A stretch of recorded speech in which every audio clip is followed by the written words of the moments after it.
बांग्लादेश में जो हिंदुओं के साथ हो रहा है उसे लेकर पूरे देश में आक्रोश और एक चिंता का माहौल है। हिंदुओं की रक्षा के लिए एक तरफ भारत सरकार लगातार बांग्लादेश पर प्रेशर बना रही है, दूसरी तरफ हमारे देश का विपक्ष है जो इस गंभीर मुद्दे पर बिल्कुल चुप है। लेकिन देश का संत समाज लगातार हिंदुओं पर हो रहे हमलों का विरोध कर रहा है और इस विरोध में सबसे बड़ा नाम बाबा बागेश्वर का भी, जो हिंदुओं की रक्षा के लिए सनातन धर्म को एकजुट करने की अपील कर रहे हैं।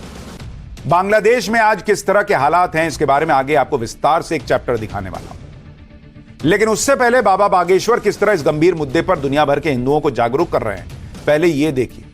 क्योंकि बाबा बागेश्वर यह मानते हैं कि जागरूक होने के लिए सही जानकारी का होना पहले तो सबसे जरूरी है। यही वजह है कि बाबा बागेश्वर की वीडियो देखकर दूसरे धर्मों से जुड़े लोगों को सनातन धर्म के बारे में विचारधारा उनकी बदली।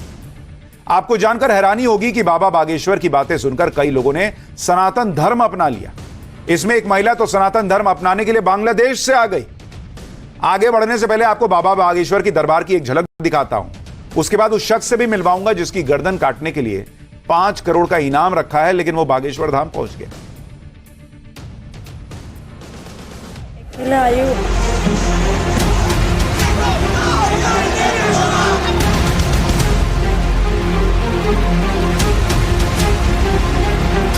बांग्लादेश और पश्चिम बंगाल की तरह हिंदुओं को अब भागना नहीं है, जहां है वहीं जागना है।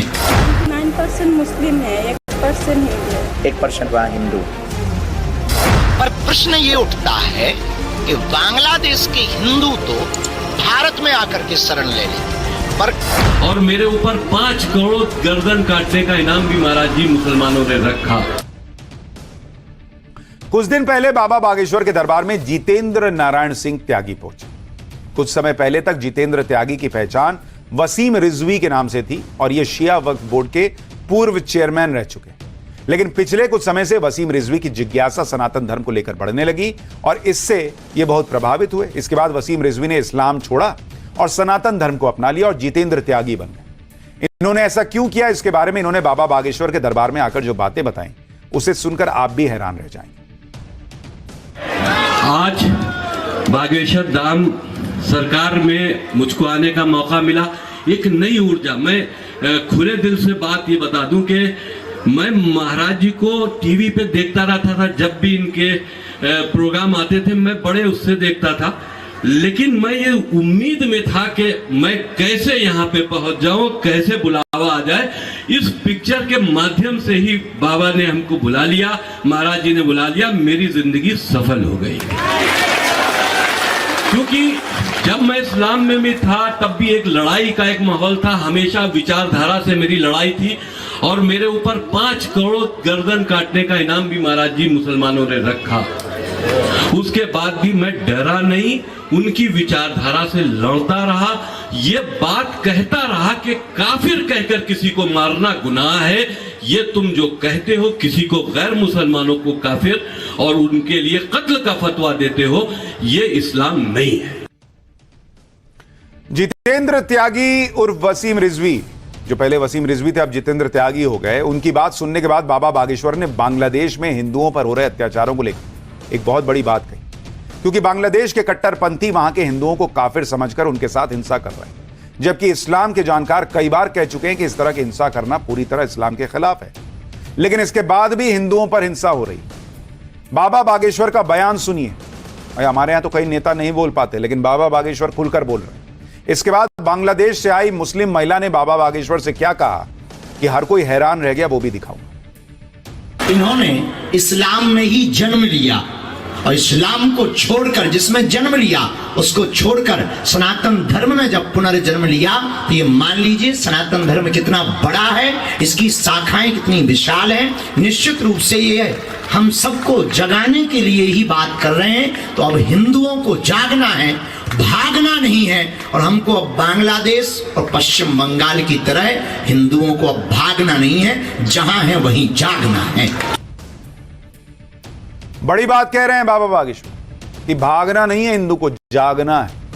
बांग्लादेश में किस तरह के हालात हैं इसके बारे में बांग्लादेश से आई एक मुस्लिम महिला ने बाबा बागेश्वर को बताया। कुछ समय पहले बांग्लादेश से आई यह महिला बाबा बागेश्वर से मिलने उनके दरबार पहुंची। आपको जानकर हैरानी होगी कि यह महिला बांग्लादेश में राम नाम का जाप करती है और बाबा बागेश्वर के दरबार में आकर सनातन धर्म अपनाना चाहती थी। इसके बाद क्या हुआ आप खुद देखिए। आप भारत बाया प्लेन आई? मैंने अकेला आई हूँ, बस से आई हूँ, बाद में ट्रेन से आई हूँ। अच्छा, ट्रेन, बस, अकेला? अकेला मतलब अकेले? अकेले आई हूँ मैंने बंगला। कोई नहीं आया?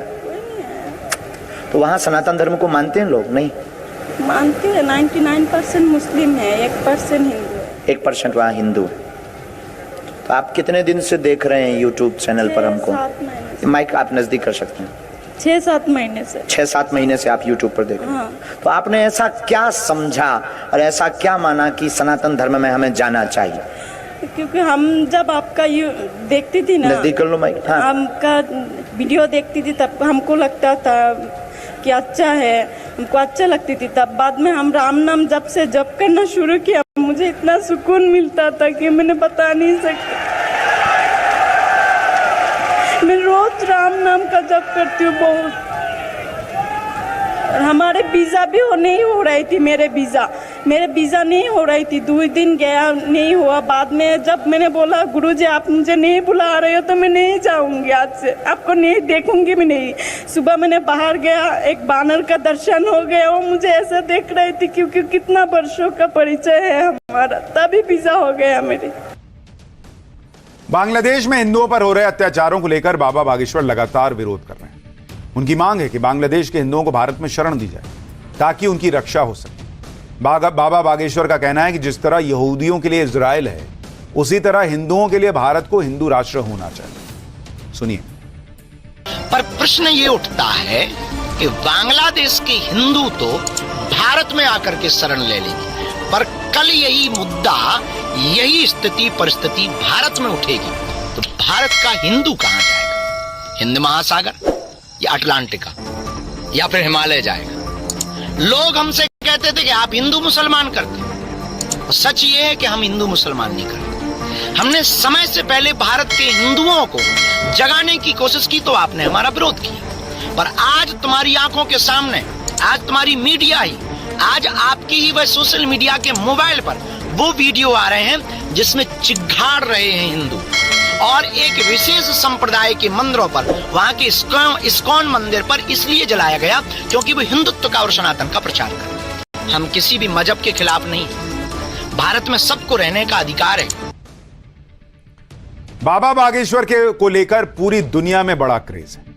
बाबा बागेश्वर खुलकर हिंदुओं की बात करते हैं और वो ये कह रहे हैं कि मैं किसी धर्म के खिलाफ नहीं हूं, लेकिन वो हिंदुओं के साथ खड़े हैं, ये सबसे बड़ी बात है और वो ये खुलकर कहते हैं। कुछ दिन पहले बाबा बागेश्वर ऑस्ट्रेलिया गए थे। वहां उन्होंने एक अंग्रेज महिला का ऐसा चमत्कार दिखाया कि वो भी बाबा की भक्त बन गई। देखिए वहां क्या हुआ था। When Mummy introduced me to Hanumanji and was sharing stories from your videos, and she said, "Join me." उसने बहुत देखे हैं। हमारा वीडियो देखा, मैंने ट्रांसलेट करके उसको बताया तो she got so impressed and she took दीक्षा लिया उसने। वो प्याज लहसुन भी 1 साल से नहीं खाती है। क्या अद्भुत भक्ति है। आप इनको बोलो हम आपको धन्यवाद दे रहे हैं ऐसी भक्ति के लिए। इसीलिए हमने आपकी जानबूझकर गुरुजी से प्रार्थना करके अर्जी लगवाई है।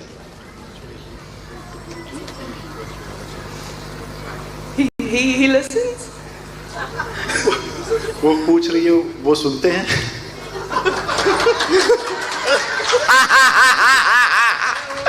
तब तो आप यहाँ बैठी हो। अब बोल दो। 5 विषय इनके आए, अगर ये गलत बोलें तो इन टोक सकते हैं, आप इनको ट्रांसलेट करेंगे। ओके, यस या नो भर ये बोल दें। पहला तो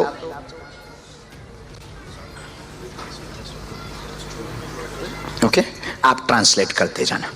पहला तो आया, आशीर्वाद चाहते हैं स्वास्थ्य के लिए। हाँ। झटका लगते हैं एकदम से बॉडी में। Yeah, like the Piku movie or that movie. और पूरे शरीर में पीड़ा बन जाती है। हाँ। और पैर व शरीर में भी पीड़ा बन जाती है, पैर में। Yeah. बच्चे का जीवन व्यवस्थित रहेगा, चिंता ना करें, फ्यूचर भी उसका ब्राइट रहेगा। कई बार सुनता नहीं है। बोलो, आप ट्रांसलेट करो।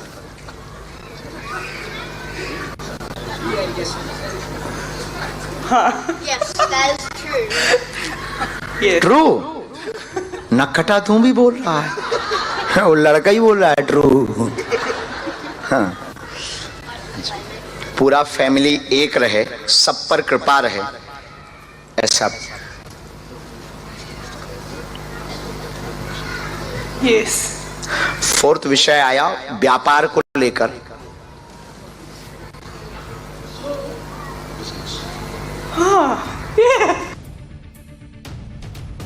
बाबा बागेश्वर जहां जाते हैं लोगों को चौंका देते हैं, लेकिन कोई अब ये सुनकर नहीं चौंकता कि वो हिंदुओं की खुलकर बात करते हैं।